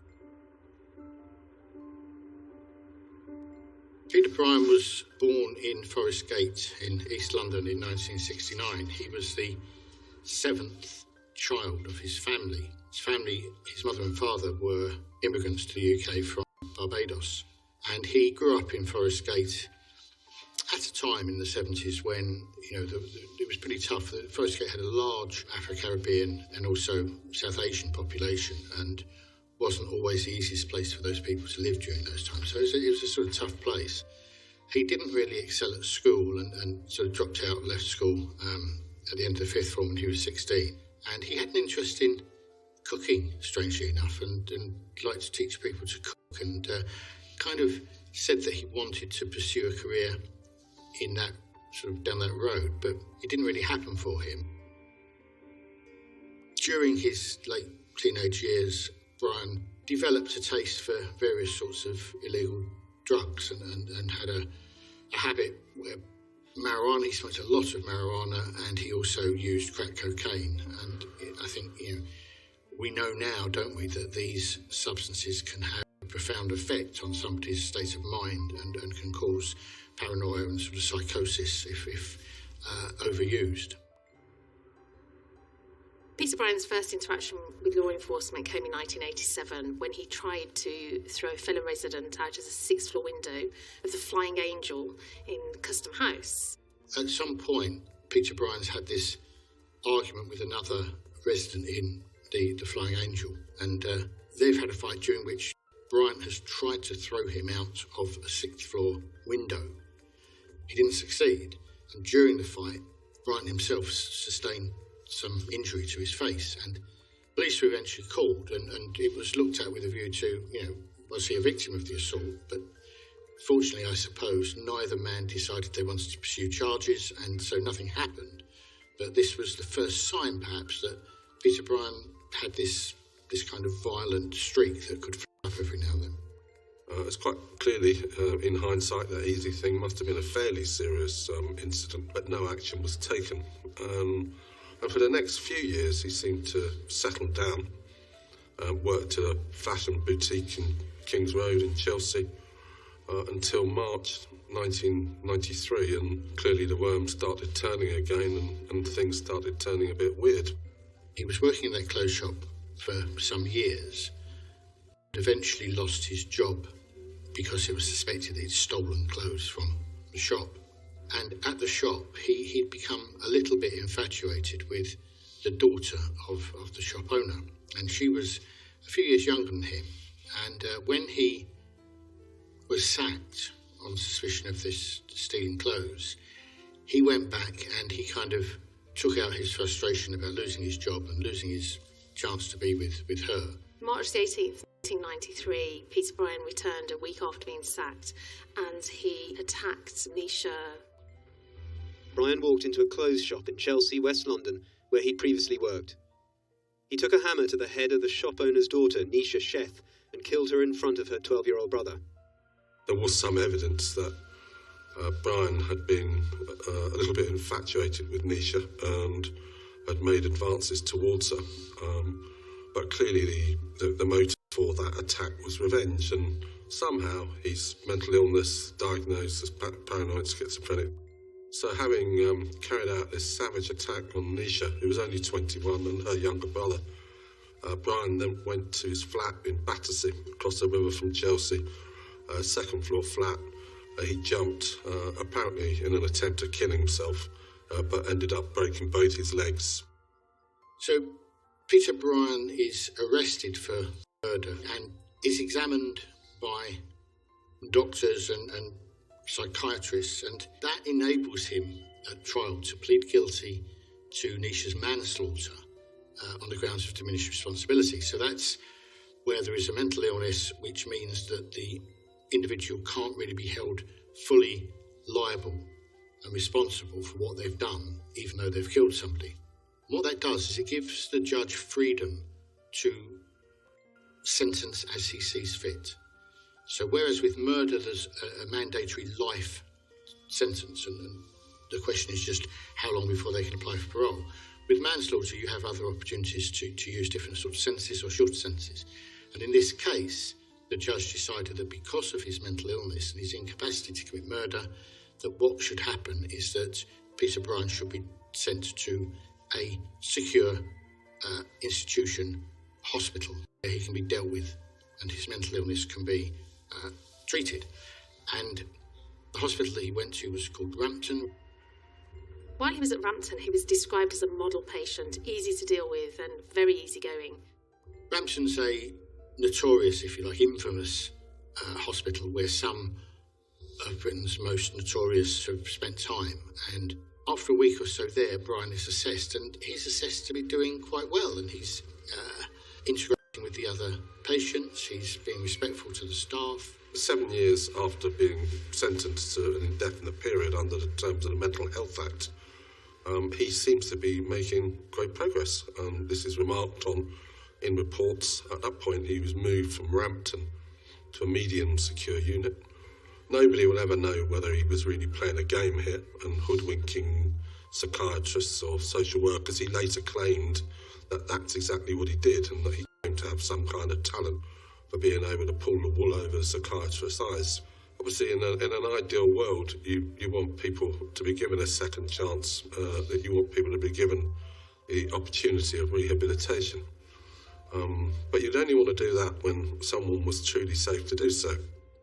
And it got to the stage where those assessing him decided that he was probably safe enough to be returned to the community to a degree and put into it's kind of a halfway house, I suppose you'd call it, which was a place called Riverside in North London. And he was there, and again, it's a kind of a hostel type situation where he is allowed to come and go and has a certain degree of freedom, and certainly much more freedom than he was allowed when he was at Rampton Hospital. He had access to family. However, he was still supervised, but he was very loosely supervised at that time. Although he had loose supervision when he was there, he was still paranoid with schizophrenia. He felt that everyone was snooping on him, checking up on him, and he felt he was under the microscope, and I think he believed that, he had no freedom at all. So by January 2004, he's living in a hostel, is allowed to come and go as he pleased. There was a disturbing incident here at this point where he indecently assaulted a young girl, a teenage girl. You might have thought that would have rung a few alarm bells. At that point, instead of making a decision to play safe, with his safety and everybody else's in mind, they transferred him to Newham General Hospital Psychiatric Unit, which was an open ward. So he was still allowed to come and go as he pleased, and that really was the beginning of the road to disaster. He'd been there a week or so, just under, and one of the nurses noticed that he took a copy of the Sun newspaper into his room, which of itself, I don't know, probably isn't that sort of startling, but she remembered that the headline on the newspaper was a story about a German cannibal. And, you know, she thought this showed he'd never seen him with papers or any interest in the news before, but suddenly there's a story about a German cannibal, and he's interested. It was actually the very next day, the day after he'd read this article in the newspaper about a German cannibal, he makes a request for a leave pass, which is granted. The first thing he did was went to a local ironmonger's, where he purchased himself a hammer, claw hammer, and a screwdriver, and some tape and some rope or something. And this was with the intention of committing murder. He walked out of the ward, exercised his freedom to do so. He walked out the ward, went to the home of a friend, Brian Cherry, where he committed really the most unspeakable acts of savagery, really.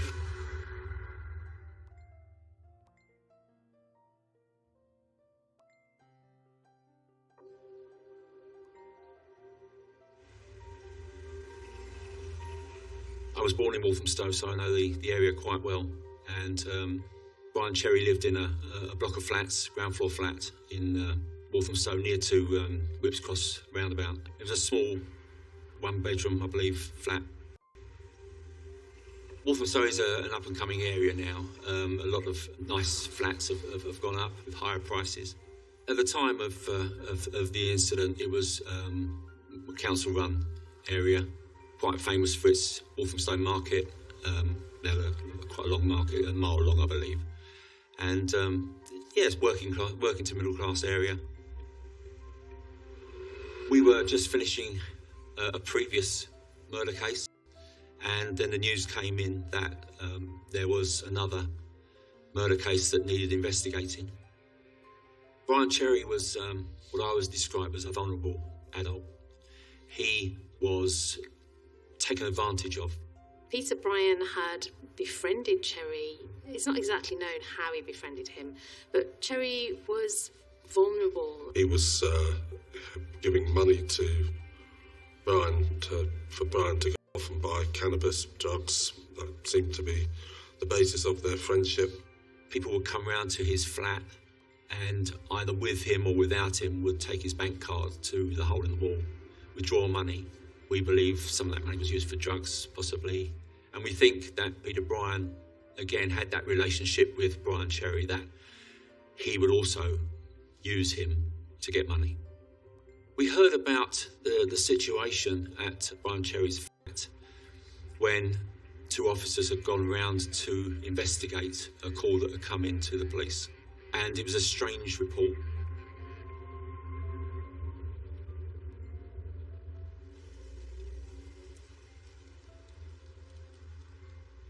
A neighbour heard terrible screams coming from this ground floor flat.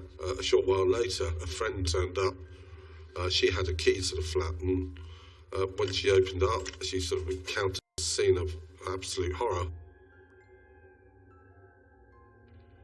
This is the drive in Walthamstow Village. It's quite a quiet suburban road, and it was in this block of flats that Brian Cherry had his home. And when Peter Bryan was allowed the freedom to leave Newham Hospital whenever he liked, he came here to see his old friend Brian Cherry, and he killed him. And the alarm was only raised because a female friend of Brian Cherry's came out to see him, and Peter Bryan opened the door, stripped to the waist, covered in blood. And she ran off and raised the alarm, and police attended.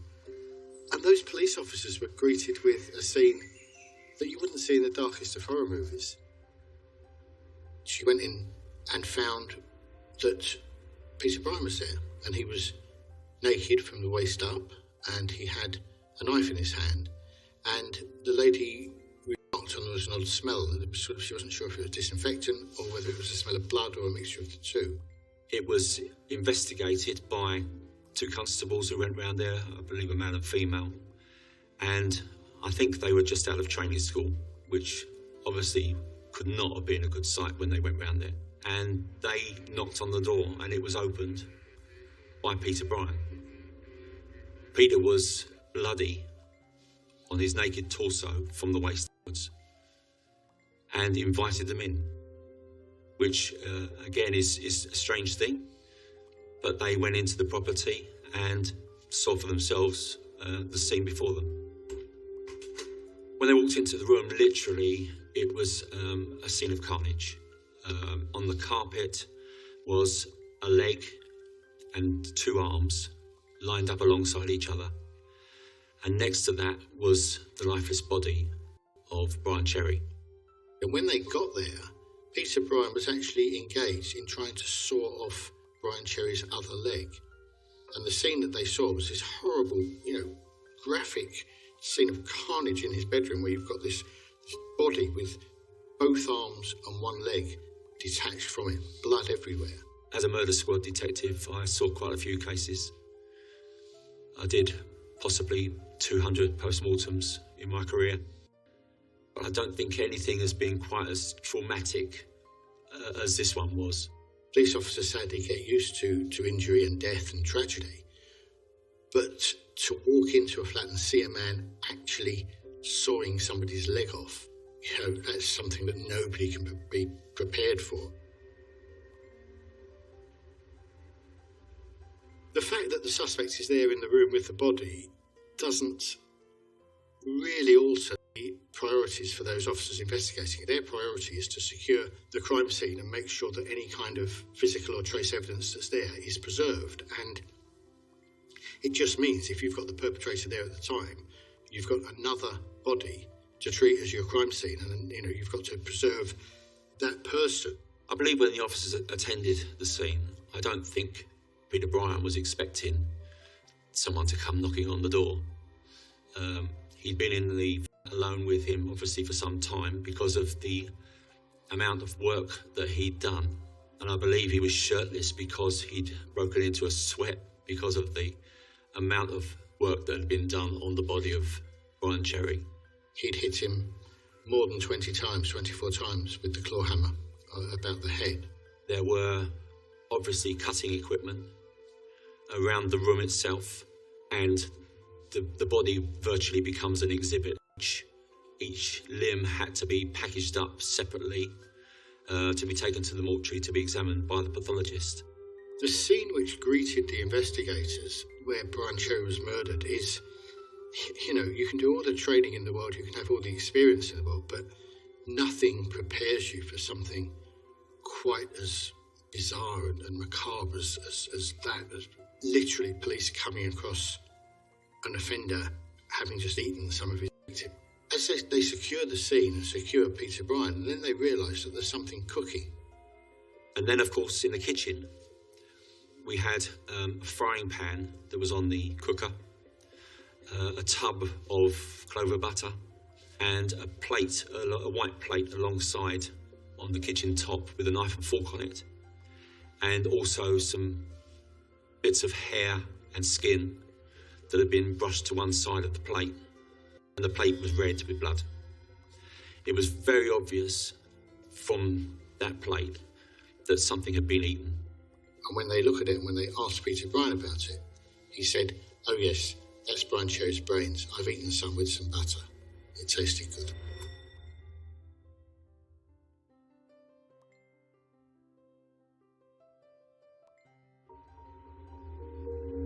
Cannibalism is something that I never encountered in my career, and I don't suppose many police officers have.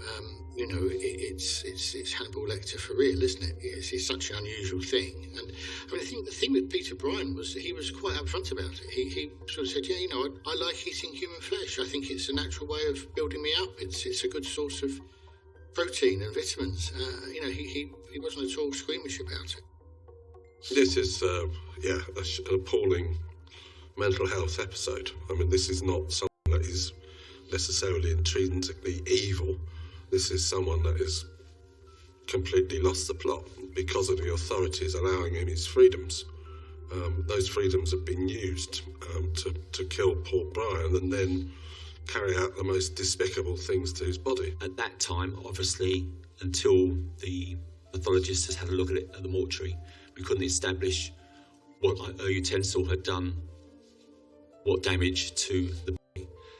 But certainly around the scene were hammers, chisels, screwdrivers, saws that had obviously had been used because there was blood on them.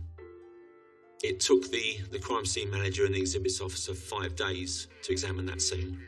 We had to do blood pattern analysis to see where the blows took place, how the initial murder took place in the first place, which was a screwdriver.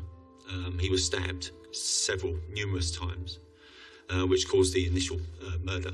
And then subsequently, with the cutting up of the body, each tool needed to be paired, if you like, with each limb that had come off.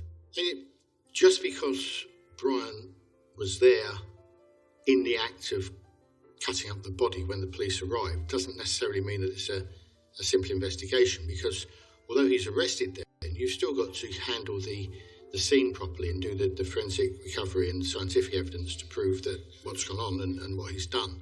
On the team, I was allocated the role of family liaison officer. I had a lot of experience as an exhibits officer, so I also oversaw the initial exhibits that came into the team, and also I dealt with the post-mortem examination of Brian Cherry at the mortuary. The responsibilities of an FLO is to be a conduit between the murder team and the family. It is a difficult role, and particularly in this case where you have to break the news to the family of exactly what has happened to their nearest and dearest. And this was a particularly difficult one, and particularly when there was a lot of pressure because of the media wanting to know information. They had gotten wind of what had happened, and obviously it was a big news story. One of the most difficult things with a family liaison officer is telling the family. And you have to be totally honest. You have to be forthright and come up with exactly what has happened, because it's unfair on the family. It didn't seem real to them. They knew obviously that their brother, their uncle had died, but I don't think even some time into the investigation they fully took on board exactly what had happened to Brian. The interesting thing with the Brian Cherry murder is that you've got Peter Brian deliberately going out and buying the tools, the equipment with which he's going to murder him. There's so much evidence of premeditation. Peter Brian had hours to make up his mind as to what he was going to do, possibly even days that he was planning it. There's an obvious degree of planning and deliberation in what he's done. He knew that when he went out of that ward, he was going to go to buy the gear and then go and murder Brian Cherry. How is it that within a month of being given his freedom, he's then murdered his friend Brian, literally battered him to death, and then was eating his brains from a frying pan? That's the fault of a system which really gave Peter Brian his freedom to kill. So the fact that Peter Brian had killed previously in 1993, to me, very strange that someone could be walking the streets, whether he did it through diminished responsibility or however you look at it, is very strange and unusual and ridiculous that someone like that could be out on the street and capable then of doing an unspeakable murder again, and to such a degree. The fact that he was let out after 10 years to roam the streets, to have the ability to do that, I find very strange. But you would have thought at that point, representing the danger that he did, that nobody would ever really have heard anything more of Peter Brian. In 2 months, somehow, he killed again. Peter Brian's arrested. He's remanded in custody, and first of all he goes into the ordinary prison system. He goes to Belmarsh Prison. There he's described by the staff as being a kind of uncontrollable, scary, frightening. There was... He'd threatened that he was going to eat someone's nose, one of the prison staff, and they would only take his food in and so forth with shields and with protective gear because they feared him so much. And he was clearly deemed not to be suitable for the general prison population, and so was sent to Broadmoor. Broadmoor is famous, or infamous really, I suppose, as a secure hospital. I think that's the sort of technical term for it, but essentially it's for the very serious offenders whose mental state means that they are such a danger to the public that they need to be locked away indefinitely. And it's somewhere where they can be treated and, in theory, rehabilitated and filtered back into society. But I think in practice that rarely happens, and that may well be because the people that go there are just, beyond any kind of help in many cases. And it's housed some of Britain's most notorious killers, Peter Sutcliffe, the Yorkshire Ripper, for example. There are some tough prisons with difficult people in them around this country, but Broadmoor kind of sits above these just because of the unpredictable nature of many of the people who end up being sent there. You would have thought at this point that Broadmoor would be taking every step possible to guarantee people's safety, the safety of their staff, the safety of their patients, and also Peter Bryan's safety in terms of potentially self-inflicted harm. But no, not a bit of it. So within 3 days of being sent to Broadmoor, he was mixing with the general population. He was able to come and go, have downtime with them, really. This is despite having brutally killed and eaten his previous victim.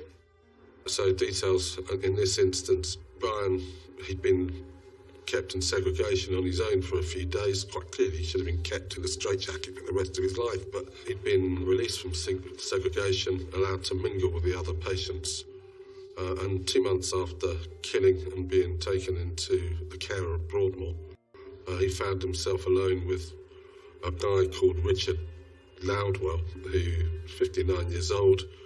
He was in Broadmoor having been convicted of killing an elderly woman and sexually assaulting her, so people may not actually have too much sympathy for Loudwell in that regard. But should he have been safe in there? Of course he should.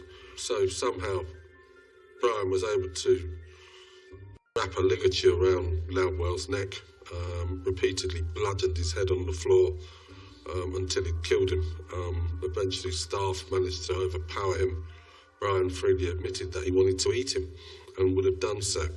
And Bryan was quite upfront about it. He said, he was the bottom of the food chain. I think he needed killing. I didn't have the chance to eat him. I'd like to have eaten him, but I didn't really have access to anything that I could do to cooking. It did cross my mind to eat him raw, but I thought, that the people here would probably stop me from doing that. It's remarkable, if not unique, set of circumstances that you've got Bryan here charged with Brian Cherry's murder 2 months previously. He hasn't even begun his trial for that murder, and he killed somebody else. So it wasn't just once, it wasn't just twice, he's killed 3 times.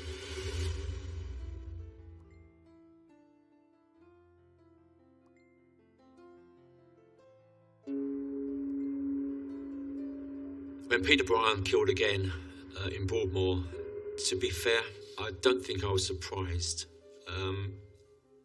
I think he had, if you'll pardon the expression, I think he had a taste for it. It wasn't his first murder. He had killed before. And as a result of that killing, he was under mental strain and under mental hospitals and medication.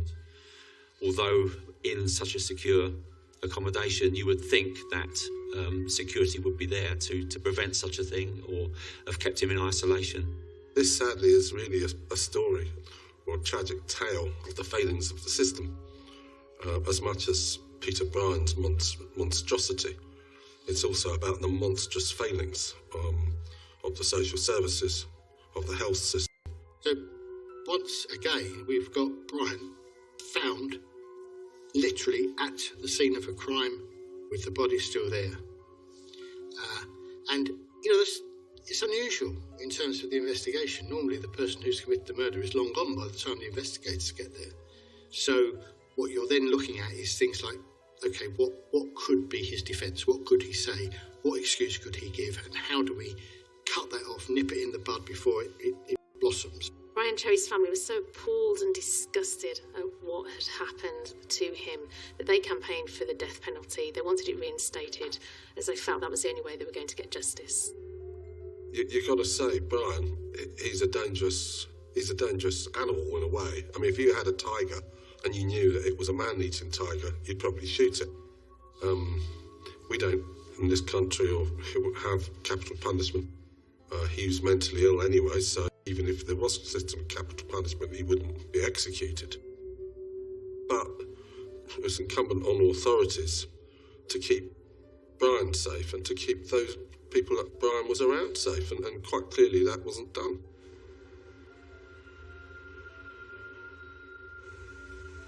In 2005, Peter Bryan pleaded guilty to 2 counts of manslaughter on the grounds of diminished responsibility. Judge Giles Forrester gave Bryan a whole life terror for his crimes and said, "You killed on these last 2 occasions because it gave you a thrill and a feeling of power when you ate flesh." The family were relieved after the verdict. It was very difficult for them to hear it all again, because obviously I'd given all the information before, and it's all being repeated, and obviously the press were all over it as well again. So it was difficult for the family, but they literally took it on the chin. Relatives of Brian Cherry left the Old Bailey delighted that the man who killed their loved one will be behind bars for the rest of his life, but still traumatised by the case they'd sat through. I'm happy with the way the sentence is, because the man's never going to get out. In other words, he's going to be there till he's dead, which is good because he's protecting the general public. The team were really pleased, obviously, because this was a dangerous man, a very dangerous man. Murdered 3 times. One of those within Broadmoor's walls. One of them where he cut up a body and ate it. Could not be happier that he got life, meaning life. The judge passed sentence when he was found guilty of life, and when he stood up, ready to go back down to the cells, he actually leaned over the dock and looked straight at me and said, "When I get out of here, you're at the top of my food chain." With that comment ringing in my ears, I thought, you're not going to get out of here. You're not coming out of Broadmoor.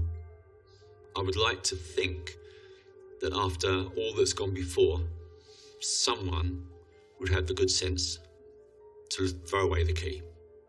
So Peter Bryan is back in custody tonight. He'll never taste freedom again. But this case once again raises the very troubling question of why such a mentally ill man was freed to kill in the first place. The judge, clearly recognising the danger that Bryan posed, gave him a whole life sentence, a whole life tariff. But later this was overturned by Lord Chief Justice Phillips, who replaced it with a 15-year tariff. So, in effect, what this actually means is it's still possible, even now, that Bryan may yet one day come out again. I believe that 15 years will start after any release or potential release from Broadmoor. So I don't think he's coming out of Broadmoor. I'd like to think that he's not coming out of Broadmoor. But when he does, that 15 years will start in a normal prison. You'd think that he would never be deemed fit to rejoin society again, but sadly I don't have much trust in, having looked at what's happened in the past with Peter Bryan, to be absolutely sure that somebody out there wouldn't be judging him with those tinted glasses and ruling that he could be fit to be free, because his rehabilitation, he could easily be slipped back into society and none of us would even know about it. You might think that's inconceivable, but we've known once that it's already happened. What's to stop it happening again?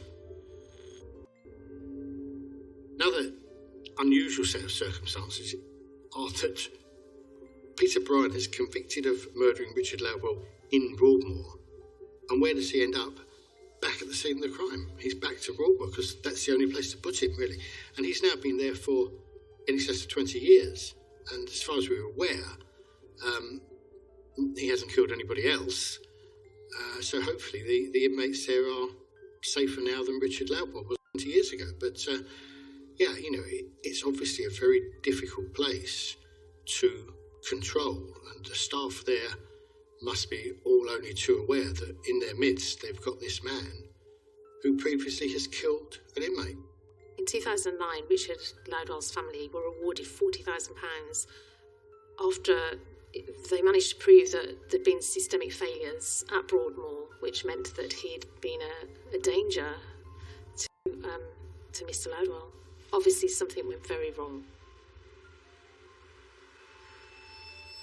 There were faults in this Broadmoor's supervision in the dining area, and it was found that they hadn't assessed him properly when Brian was first admitted. But you've got to ask yourself, really, he's killed twice. Why wouldn't a proper assessment be done?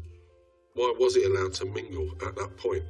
You know, what kind of people are these psychiatrists? And then you want to give someone the benefit of the doubt.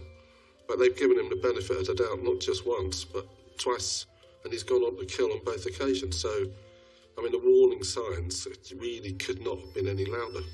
There have been a number of, you know, backward-looking investigations and inquiries into what went on with Brian's case. And, you know, you'd expect that, wouldn't you? Because I think it speaks for itself that the system has failed, I suppose, and they have been able to carry on and offend and kill again. But I think this is something, sadly, we see all too commonly. You know, you've got a lot of people needing care, you've got a lot of people needing help, and the system does its best to try and provide that help to them. And sometimes the people that are providing that care don't have perhaps the experience or the training or the knowledge that one would hope they would have in those situations. They've got so many people they're trying to care for, and there is no real way for them to tell which of them is going to be the next Peter Bryan. He has sent letters out to members of his family, I believe, saying that he enjoyed the taste of flesh, human flesh. And with that in mind, I would like to think that the psychiatrists and the people in charge at Broadmoor will take that into consideration when they consider what length of time he's going to be in.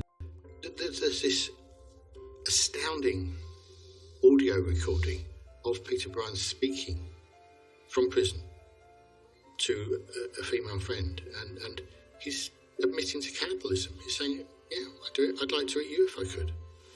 I'm a survivor. Yeah. I'd eat anything, really. Well, there's nothing I can't eat, really. You're not a vegetarian, are you? Oh, that's good. And 20 years later, I think it's evident that this isn't a man that's ever going to be rehabilitated, and he will always be a threat to society. So by itself, this story, it's shocking because of the cannibalistic aspect to it. Yeah, you don't get too many cannibals wandering around. I mean, they've been, it's the stuff of Hannibal Lecter, isn't it? Silence of the Lambs. It's, in Peter Bryan's case, it wasn't just the savagery and the sickening crimes that he carried out, but it was also the scandal of his mistreatment by the system. It was a scandal of the authorities giving him his freedom to kill. Peter Bryan was not a normal prisoner in the sense of a word. The fact that he was clever enough to get himself released early from Rampton, for him to be allowed, if you like, to look for another victim, that's unfair on the victim. People have been let down with regards to that. One of those situations where the police officers have done everything they can. They've found him, arrested him, gathered the evidence, persuaded the Crown Prosecution Service to charge. And that's happened in the first case, and he's beaten the system and got out and done it again. And then he's put back into the system, having been arrested for the Brian Cherry murder, and he's managed to kill somebody while in Broadmoor. And you kind of think, well, what more could we have done? Would he go on to kill again? We don't know for absolutely certain. But quite clearly there must be a very good possibility that if he was ever allowed his freedom, he'd take the opportunity to kill. Survivor. I'm a survivor, yeah. I'd eat anything, really.